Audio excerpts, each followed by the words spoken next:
Ada seseorang tadinya kafir, orang Persia. Orang ini teman-teman sekalian tumbuh dalam keadaan penyembah api di Persia. Ini tokoh kita Abu Aliya ini mantan budak. Orang Persia ditawan oleh muslimin jadi budak, lalu diperjualbelikan di pasar sampai akhirnya dibebaskan oleh seorang majikannya wanita. Ini orang-orang yang galangan tabi'in yang hidup pada masa itu. Maka Abdullah bin Abbas tangkap itu. Lalu beliau memberikan pelajaran kepada mereka semua bagaimana Allah Azza wa Jal memuliakan orang justru karena keimanannya dan ilmunya. Maka Abdullah bin Abbas mengatakan, innal ilma yazidu ahlil ilmi syarafa. Ketahuilah, ilmu itu benar-benar menambah kemuliaan bagi seseorang.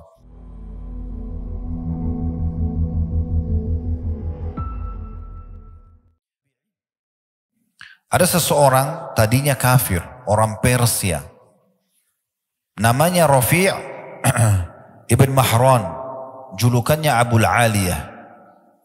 Orang ini teman-teman sekalian tumbuh dalam keadaan penyembah api di Persia. Waktu umat Islam berhasil menembus Persia di tangan Sa'ad bin Abi Waqqas radhiyallahu anhu, berhasil menembusnya. Maka mulailah banyak orang-orang Persia menjadi tawanan perang. Di antaranya Rafi'. Lalu kemudian dia lihat muamalahnya kaum muslimin. Bagaimana umat Islam sangat santun, sangat baik. Di medan perang mereka seperti singa memang. Tapi kalau orang sudah tertawan, mereka menjalankan sabda Nabi SAW. Berbuat baiklah kepada termasuk tawanan-tawanan. Sampai sebagian tawanan kaum muslimin mengatakan, kami menyaksikan sendiri bagaimana mulut-mulut kami dimasukkan roti-roti yang manis dan kaum muslimin memasukkan ke mulut mereka kurma-kurma yang sudah kering. Saking kita disuruh buat baik pada tawanan. Akhirnya dia masuk Islam. Tapi waktu dia masuk Islam, dia bukan main-main. Dia tahu pondasi dasar Islam ini adalah keimanan. Maka dia mulai menghafal Al-Quran, dia mulai menghafal hadis-hadis Nabi SAW dari orang kafir, masuk iman dalam hatinya sampai menjadi ulamanya tabi'in.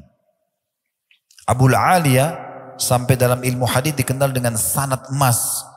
Abu Aliyah kemudian sahabat Nabi lalu Rasulullah SAW. Tadinya orang ini mengambil ilmu dari para tabi'in dan beliau tabi'in sendiri. Lalu beliau berkata pada dirinya sendiri, saya kenapa harus belajar dari tabi'in? Kenapa saya tidak belajar dari sahabat langsung? Mulailah dia nukil belajar dari, dan dia sempat mendapati Abu Bakar di akhir hidupnya.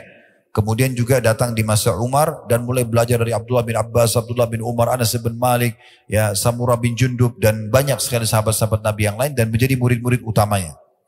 Tapi jelas teman-teman sekalian, kalau kita ingin korek kisahnya dari awal ini panjang lebar. Saya akan buat satu serial. Alhamdulillah kita sudah buat serial Sahabat Tabligh Akbar. Kita juga sekarang sudah mulai masuk ke serial 25 Nabi dan Rasul. Kami juga akan masuk nanti di serial para tabi'in. Dan kita akan lebih rincikan biografi dan seterusnya. Tapi saking orang ini betul-betul tulus dan dia ingin memenuhi hatinya dengan keimanan. Maka yang terjadi adalah Allah mudahkan dia. Allah berkahi hidupnya. Dia belajar, dia terus terapkan ilmunya sampai dia betul-betul sampai pada level memahami ilmu agama ini yang mungkin tidak umum orang fahami di masa itu saja. Di antaranya dinukil sebuah kisah, pernah ada satu orang temannya atau muridnya melihat dia selesai wudhu. Berjatuhanlah air wudhu itu dari wajahnya, dari tangannya. Kemudian dia selepas wudhu mau masuk di masjid, orang ini mengatakan pada Abu Aliyah, Inna Allah yuhibbut tawabin yuhibbul mutatahirin. Allah itu suka sekali dengan orang yang suka bertaubat dan orang yang bersuci. Yang dia fahami bersuci di sini dengan air. Maka Abu Aliyah mengatakan, wahai saudaraku, yang dimaksud dengan mutatahirin bukan bersuci dengan air, tetapi seseorang mensucikan dirinya dari dosa-dosa dengan ketakwaannya, dengan kepatuhannya kepada Allah Subhanahu wa taala. Dan dia menyebutkan banyak sekali kata-kata hikmah. Di antaranya karena dalamnya imannya dan dia bagaimana terus mendalami ilmu agama ini sampai akhirnya hikmahnya dinukil. Dia mengatakan, "May yu'min billahi hadahu." Siapa yang beriman pada Allah pasti Allah akan kasih petunjuk. Asal dia sempurnakan imannya dalam hati, apa saja yang dia butuh akan diberikan petunjuk. Wa misdaqu dzalika qauluhu ta'ala, "Wa may yu'min billahi yahdi qalbah." Dan pembenaran terhadap apa yang saya ucapkan adalah firman Allah subhanahu wa ta'ala. Siapa yang beriman kepada Allah, memaksimalkan imannya dalam hatinya kepada Allah, Allah akan berikan petunjuk pada hatinya. Apa saja yang sedang dihadapi ada solusinya. Itu disebutkan dalam surat Taghabun, surah nomor 64 ayat 11. Lalu dia bilang lagi, وَمَنْ تَوَكَّلَ عَلَى اللَّهِ كَفَاهُ. Dan siapa yang menyerahkan hasil usahanya kepada Allah, Allah akan jadi pencukup baginya. Wa misdaqu dzalika qauluhu ta'ala, dan yang membenarkan apa yang saya ucapkan adalah firman Allah Subhanahu wa taala, wa may yatawakkal 'ala Allah fa huwa hasbuh. Surah Talaq surah nomor 65 ayat 3. Siapa yang bertawakal kepada Allah, ikhtiar dulu kemudian dia serahkan usahanya kepada Allah, maka pasti Allah akan jadi pencukup baginya. Wa man aqradahu jazah, dan siapa yang meminjamkan di jalan Allah, bersedekah di jalan Allah, maka Allah pasti akan balas dia. Wa misdaqu dzalika qauluhu ta'ala, dan itu pembenarannya adalah firman Allah Subhanahu wa taala, man dzalladzi yuqridullaha qardan hasanan fayudha'ifahu lahu adha'afan katsira. Surah Al-Baqarah surah nomor 2 ayat 245. Dan siapa yang meminjamkan untuk Allah dengan pinjaman yang baik, maka Allah akan lipat gandakan dengan kelipatan-kelipatan yang banyak. Satu waktu dia masuk dalam majlisnya Abdullah bin Abbas radhiyallahu anhuma. Waktu itu Abdullah bin Abbas menjadi gubernur, atau kalau kita sekarang wali kota mungkin di kota Basra. Kemudian di situ ada tokoh-tokoh Quraisy yang duduk. Ini tokoh kita Abu Ali ini mantan budak. Orang Persia ditawan oleh muslimin jadi budak, lalu diperjualbelikan di pasar sampai akhirnya dibebaskan oleh seorang majikannya wanita. Ada kisahnya panjang sesungguhnya. Ya, bagaimana dia dibebaskan, wanita itu ikut di sholat muslimin, saya bebaskan Abu Aliyah karena Allah SWT agar dia mengajar umat Islam agama gitu ya. Yang jelas karena dia ilmunya sangat luas, imannya sangat dalam, isi hidupnya semua nasihat yang baik, manfaat kepada umat Islam. Dia masuk di medan perang, dia berperang sampai dicintai oleh para sahabat, di antaranya Abdullah bin Abbas. Satu waktu dia datang dalam majelisnya Abdullah bin Abbas radhiyallahu anhu. Kemudian dia dimuliakan, diajak duduk ya di majelisnya atau di singgasananya Abdullah bin Abbas. Lalu orang-orang Quraisy yang ada di situ saling saling mencibir, bukan mencibir sebenarnya, saling orang yang bermain mata, gams ya, orang bermain mata gitu. Abdullah bin Abbas tangkap itu, sekarang kok bisa sih mantan budak Abdullah bin Abbas malah muliakan kita ini orang-orang Quraisy, tidak seperti itu. Tapi ini bukan sahabat-sahabat Nabi ya, ini orang-orang yang galangan tabi'in yang hidup pada masa itu. Maka Abdullah bin Abbas tangkap itu. Lalu beliau memberikan pelajaran kepada mereka semua, bagaimana Allah Azza wa Jal memuliakan orang justru karena keimanannya dan ilmunya. Maka Abdullah bin Abbas mengatakan, innal ilma yazidu ahlal ilmi syarafa. Ketahuilah, ilmu itu benar-benar menambah kemuliaan bagi seseorang. Jadi belajar agama sampai betul-betul bisa mendatangkan keimanan yang sempurna, itu akan menambah kemuliaan. Wa yarfa'u qadra ahlihi bainan nas, dan akan memuliakan kedudukan orang yang mempunyai ilmu dan iman itu di tengah-tengah manusia. Wa yujlisul mamalik 'alal asirra, dan akan mendudukkan para mantan-mantan budak atau budak pun di singgah-singgasananya para raja-raja. Jadi kita bisa lihat teman-teman sekalian bagaimana orang kalau bertakwa kepada Allah SWT. Kita sudah datangkan contoh dari masalah ibadah, dari masalah jihad, dari masalah ilmu. Bagaimana betul-betul orang kalau punya iman itu Allah bukakan pintu-pintu keberkahan. Dimuliakan di tengah-tengah masyarakat.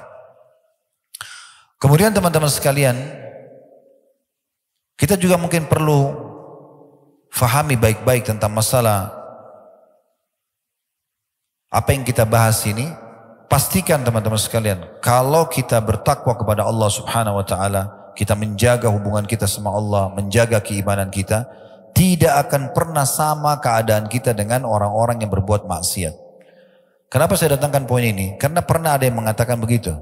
Ustadz, kita kan orang muslim, beriman kepada Allah, tapi kenapa banyak orang di antara kita yang miskin, yang susah, ya, belum dibukakan pintu rezeki. Lalu kemudian dia membandingkan dirinya dengan tetangganya yang non muslim. Lalu saya mengatakan, jawaban saya dua. Yang pertama, antum harus fair dan adil. Kalau mau membandingkan antara seorang muslim sama seorang kafir, pertemukan kalau sama jenjangnya. Misalnya muslim yang kaya sama kafir yang kaya. Nah baru bisa adil tuh. Jangan pertemukan antara muslim yang kaya, kafir yang kaya sama muslim yang miskin. Itu nanti antum membandingkan seperti itu. Dan pertemukan juga muslim yang miskin sama kafir yang miskin. Nah itu baru adil. Ya, karena kita tidak bisa membandingkan karena memang ekonominya berbeda. Sebagaimana juga kita tidak bisa bandingkan jenjang pendidikan orang yang berbeda. Ini tidak adil namanya. Gitu kan? Kalau kita pertemukan yang kaya sama kaya, kita akan temukan yang muslim jauh lebih banyak keberkahan hidupnya. Dan yang miskin juga sama miskin, kita akan temukan si muslim jauh lebih bahagia. Saya pernah kedatangan seorang jemaah kami, kebetulan dia ikut sama travel kami waktu itu umrah, sudah meninggal rahimahullah, beliau dari Lombok, seorang pengusaha waktu itu. Datang ke restoran kami di Jakarta, dia bawa temannya orang Chinese, non-muslim, Katolik, partner bisnis dia. Kemudian ngobrol-ngobrol di restoran. Begitulah seperti biasa, kalau seorang jemaah ketemu sama ustadz, tanya masalah hukum macam-macam, keluarga, masalah bisnis, masalah segala macam, dan saya jawab. Sementara yang Katolik ini menyaksikan kami berbicara dan diskusi gitu. Setelah selesai teman ini bertanya, rahimahullah beliau sudah meninggal. Tiba-tiba yang Katolik ini mengaitkan saya, dia bilang begini, Ustaz, saya boleh bertanya juga nggak? Saya bilang boleh, silakan. Tapi saya akan jawab sesuai dengan agama Islam. Dia bilang nggak apa-apa Ustaz, karena apa yang teman saya tanya ini, saya juga alami. Jadi masalah-masalah apa tadi? Masalah penipuan atau masalah hukum-hukum yang bagaimana supaya maju usahanya, harus ada kejujuran, modalnya halal dan segala macam. Bagaimana membahagiakan istri, bagaimana haknya mereka. Sebenarnya saya juga butuh itu. Jadi jangan pikir teman-teman orang-orang kafir itu dalam kondisi, oh mereka tuh kafir tapi mereka enak-enak saja. Perhatikan ini sebuah statement yang menarik ya, yang harus kita fahami baik-baik. Hadis Nabi SAW, hadis ini mulia sekali. Hadis ini diriwayatkan Imam Ahmad dengan sanad sahih. Inna Allah azza wa jalla yu'ti dunya man yuhib wa man la yuhib. Sesungguhnya Allah itu akan memberikan dunia ini kepada siapa yang dicintai dan tidak dicintai. Karena tidak ada nilainya dunia itu. Ya. Kemudian dikatakan wala yu'tid din illa liman ahab. Dalam riwayat lain wala yu'til imana illa liman ahab. Dan dia tidak akan memberikan agama atau iman kecuali kepada siapa yang dicintai. Wa man a'tahu Allahu din faqad ahabbah. Dan siapa yang Allah berikan padanya agama Islam ini, maka tentu Allah sudah mencintainya. Jadi jangan sampai salah nih. Ini jawaban yang pertama, gitu kan? Jawaban yang kedua berhubungan dengan masalah ini. Ada hadis Nabi SAW, kalau engkau melihat seseorang sedang melakukan kemaksiatan dan melimpah padanya nikmat Allah, ketahuilah itu adalah istidraj, tahapan siksaan. Ingat teman-teman sekalian, semua umat-umat sebelum kita yang Allah binasakan, kaum Lut, kaum Ad, kaumnya Nabi Hud, kaum Samud, kaumnya Nabi Saleh, ya, kaumnya Nabi Shu'aib, kaum yang Allah binasakan. Kalau antum baca histori mereka, beberapa hari sebelum mereka meninggal, dihukum oleh Allah, justru nikmat Allah melimpah pada mereka. Badannya makin sehat, mereka makin bahagia. Lihat itu orang yang mabuk-mabuk, orang yang berzina, ke diskotik, ngakak-ngakak, tawa-ketawa, bahagia, seakan-akan begitu. Tapi sebenarnya kalau kita kembali kepada sejarah manusia yang Allah hukum, dan itu tidak akan berubah sistem Allah itu. Walan tajida li sunnatillahi tabdila. Kalian tidak akan temukan perubahan dalam peraturan yang Allah tetapkan gitu ya. Itu ternyata tahapan siksaan. Karena Allah pada saat membuat mereka lalai begitu, lalu Allah hukum mereka sekonyong-konyong, langsung tiba-tiba dihukum dan mereka tidak bisa menghindar. Makanya begitu datang siksaan kepada kaum Ad, kaum Samud, mereka tidak bisa melarikan diri. Karena mereka lagi dalam kondisi lalai. Di saat itulah Allah hukum mereka. Jadi jangan antum membandingkan kondisi dan menilai dengan kasat mata saja. Harus dengan ilmu yang benar supaya faham masalah ini. Ya. Dan ingat juga bagaimana kalau seseorang di antara kita tersibukkan dengan amal saleh, itu jauh lebih mahal dari semua harta dunia. Sebagaimana disebutkan dalam sebuah hadis riwayat Ahmad dan juga Al-Hakim, dan Al-Hakim mensahihkannya, kata Nabi SAW, "Idza aradallahu bi'abdin khaira." Kalau Allah ingin kebaikan pada seorang hamba, ista'malahu qabla mauti.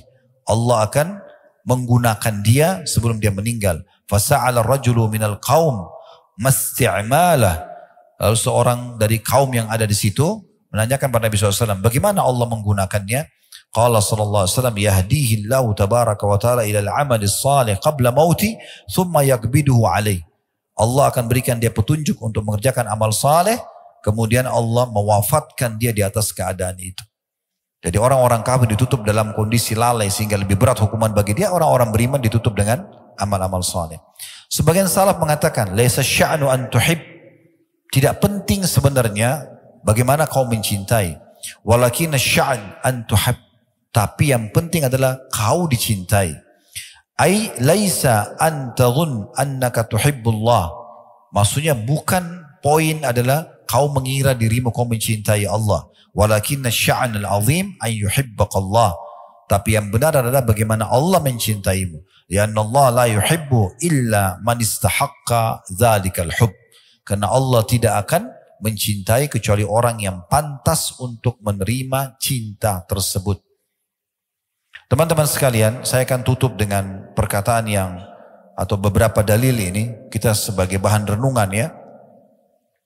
Bahwasanya orang kalau terus saja mengejar ibadah kepada Allah subhanahu wa ta'ala, mendekatkan diri kepada Allah subhanahu wa ta'ala, ini sebuah kedudukan besar sekali. Riwayat Bukhari menyebutkan, saya langsung terjemahkan saja, bagaimana Nabi SAW mengatakan kalau Allah mencintai seorang hamba, maka Allah akan berkata kepada Jibril, sungguhnya aku mencintai fulan, maka cintailah dia. Akhirnya Jibril pun mencintai dan menyeru di langit dan di bumi, kalau Allah mencintai fulan maka cintailah dia. Lalu Allah pun membuat orang-orang mencintainya. Tentu ada yang membencinya kalau orang-orang itu kafir atau orang munafik sebagaimana Nabi SAW. Tapi umumnya orang akan menyukai dia. Kemudian kalau Allah membenci seorang hamba, Allah akan panggil Jibril. Lalu mengatakan, hai Jibril, aku benci fulan, bencilah. Maka Jibril membencinya. Kemudian Jibril menyeru di langit dan di bumi, kalau Allah membenci si fulan maka bencilah. Lalu dibencilah orang tersebut. Ini luar biasa. Kemudian riwayat yang lain adalah riwayat Abu Bakar radhiyallahu anhu. Abu Bakar pernah melihat Handalah. Handalah ini sahabat yang mulia dan juga tentu mati syahid beliau ya. Jenazahnya waktu ditemukan di perang Uhud, ya, Nabi SAW lihat jenazahnya yang terkenal dengan Ghasilul Malaika, ya, karena beliau menikah hari Jumat, ya, kemudian terjadi interaksi biologis dengan pasangannya selepas subuh hari Sabtu, itu dikumandangkan atau dipanggil perang jihad, perang Uhud, maka dia keluar sebelum dia mandi junub. Kemudian dia pergi berperang sampai mati syahid. Nah, pada saat Nabi SAW mengumpulkan jenazah-jenazah, ya, lalu kemudian melihat jenazah Handalah, beliau mengalihkan pandangan matanya. Lalu kata para sahabat, ya Rasulullah, ada apa dengan Handalah? Terjadi sesuatu yang buruk pada beliau? Kata Nabi SAW, tidak. Aku diperlihatkan oleh Allah Subhanahu Wa Taala istrinya dari bidadari surga datang menjemputnya. Dan dalam riwayat lain ada malaikat datang memandikan junub dia. Maka dapat julukan Ghasilul Malaika, atau yang dimandikan oleh para malaikat. Nah, Handalah ini pernah datang di majelis Nabi, dia dengarkan tentang kematian, tentang surga dan neraka, siksa kubur. Dia nangis terisak-isak sambil pulang dari masjid menuju ke rumahnya. Lewat di depan Abu Bakar. Lalu Abu Bakar tanya, Handalah, ada apa dengan kau? Dia bilang, saya datang dari majelis Nabi. Nabi ingatkan tentang surga, neraka, kematian, kubur. Saya tersentuh dan saya takut. Lalu kata Abu Bakar, inna lanulki misla hadha. Sungguhnya kami betul-betul juga merasakan ini, ya. Maka fantolak tu ana wa Abu Bakar. Maka Handalah mengatakan, saya pun beranjak dengan Abu Bakar menuju ke Nabi SAW. Hatta dakhalna ala Rasulillah SAW. Sampai kami menemui Rasulullah SAW. Qultu nafaka Handalah ya Rasulullah. Wahai Rasulullah, Handalah sudah jadi munafik. Ya. Maka Nabi SAW mengatakan, wa mazak, apa sebabnya kau mengatakan itu? Qultu ya Rasulullah, nakunu indaka tudzakkiruna bin nari wal jannah hatta ka'anna ra'yal ain. Kami duduk di sisi Anda ingatkan kami tentang surga neraka sampai kami seakan-akan melihat surga neraka dengan mata kepala kami. Fa idza kharajna min indika, kalau kami sudah keluar dari sisi Anda, kemudian kami mulailah, ya, jalasna al-azwaj wal aulad, ya. Kami sudah mulai kumpul dengan istri dan anak-anak dan juga harta-harta kami, ya. Nasina katsira, kami mulai lupa. Faqala sallallahu alaihi wasallam, maka Nabi SAW mengatakan, walladzi nafsi biyadi, demi zat yang jiwaku dalam genggaman, maksud demi Allah, in law tadumuna ala ma taqumuna indi, ya. Kalau seandainya kalian coba mempertahankan iman kalian seperti waktu kalian sedang duduk di sisiku, betul-betul yakin itu Allah ada, hati kalian penuh dengan iman, surga seperti depan mata dan ingin mengejarnya dengan amal soleh ke amal soleh yang lain, neraka seperti depan mata sehingga takut sekali berbuat dosa. Kalian jaga itu. Kemudian dikatakan oleh Nabi SAW, kalian jaga seperti kalian di sisiku. Ya. Lasafahatkumul malaikatu ala furushikum. Maka pasti malaikat-malaikat akan datang dan menyalami kalian di ranjang-ranjang kalian. Wa fiturukikum, dan di jalan-jalan kalian. Walakin ya Handalah sa'atun wa sa'ah. Tapi hai Handalah, memang sekali ini dan sekali itu. Maksudnya adalah, yang kita ingin titik beratkan teman-teman sekalian di sini, bagaimana Nabi SAW menitik beratkan. Kebanyakan orang fahami hadis ini sebagai penutup ya. Bagaimana orang banyak memahami, oh kata Nabi SAW, Handalah sesaat-sesaat. Sehingga mereka, saya sering dengar ikhwah bilang gitu ya. Kan ada hadis Handalah sesaat-sesaat, maksudnya ya sekali kita tambah iman kita, sekali mungkin kita juga lemah gitu ya. Mereka lupa potongan awal hadis ini. Ini yang harus digarisbawahi. Kata Nabi SAW, bersumpah atas nama Allah, andai saja kalian pertahankan itu. Semangat untuk ibadah dengan penuh keyakinan Allah sedang melihat, Allah sedang menilai, mengawasi, dan surga depan mata. Kalau saya mati nih dalam keadaan beribadah, saya akan masuk surga. Kalau saya mati dalam keadaan kafir atau berbuat dosa, akan masuk neraka. Kalau dipertahankan, malaikat akan datang menyalami kalian. Mungkin tidak masuk akal kita. Karena banyak orang tidak masuk di akalnya, dia tidak jadikannya sebagai pegangan. Padahal sebenarnya itu yang Nabi ingin titip pesankan. Kalau kau jaga Handalah, malaikat akan datang menyalami kalian. Di jalan-jalan kalian, di ranjang-ranjang kalian. Maksudnya menolong kalian dengan caranya. Salah satu maknanya di sini adalah kalau pernah dengar tentang keutamaan masjid ya. Jadi jangan teman-teman tinggalkan masjid. Bagaimanapun keadaannya kecuali darurat sekali. Sholatnya terutama ya. Karena kata Nabi SAW dalam hadis yang disesuaikan oleh Al-Mudri dalam Targhib Tarhib beliau dan disesuaikan oleh Syekh Albani. Bahwasanya masjid itu memiliki pasak-pasak. Itulah para pengunjungnya. Ya. Kalau mereka sakit, maka malaikat menjenguk mereka. Dan kalau mereka butuh bantuan, malaikat membantunya. Memang tidak nampak depan mata kita malaikat itu. Tapi datang bantuannya. Salah satu cara mengimani keadaan malaikat seperti apa kira-kira? Perhatikan hadis Nabi SAW. Kalau seseorang terbangun tengah malam, kita semua bisa rasakan itu. Maka pendampingnya dari malaikat akan mengatakan, sholatlah. Pernah nggak antum bangun tengah malam, ada perasaan bisikan dalam hati mau sholat? Itu dari malaikat. Kita imani mereka berada begitu.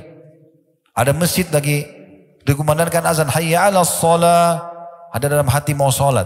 Ada orang miskin, ada hati dalam hati bisikan suruh bantu. Itu dari malaikat semua. Mereka mengingatkan kita kebaikan-kebaikan. Nanti pendampingnya, qarinnya dari syaitan akan mengatakan tidurlah malam masih panjang. Memang tidak nampak, tapi ada kenyataannya, gitu kan? Nah seperti itulah. Jadi yang kita titik beratkan sekarang secara tazkiyatun nafs, musyid jiwanya adalah bagaimana kita ambil potongan pertama hadis, yaitu mempertahankan keimanan kita. Antum harus merasa teman-teman sekalian, mempertahankan iman antum, ibadah antum pada Allah ini lebih mahal dan lebih butuh daripada makan pada saat lapar, tidur pada saat ngantuk, obat pada saat sakit, lebih penting. Sehingga jangan dijual urusan akhirat kita ini, iman kita ini dengan urusan dunia. Kita jual hanya karena mau transaksi jual beli, hanya karena suka dengan seorang wanita, hanya karena suka dengan seorang laki-laki, lalu meninggalkan agama, lalu meninggalkan perintah dan segala macam. Jangan seperti itu, ya. Itu yang kita maksudkan. Allahu a'lam. Semoga Allah SWT membuat kita selalu istiqomah, bisa menjaga keimanan kita, dan Allah terus membuat kita ya menyempurnakan iman kita ini sampai kita bertemu dengan Allah dalam kondisi kita mendapatkan maksimal apa yang telah Allah janjikan kepada kita semua. Allahumma amin.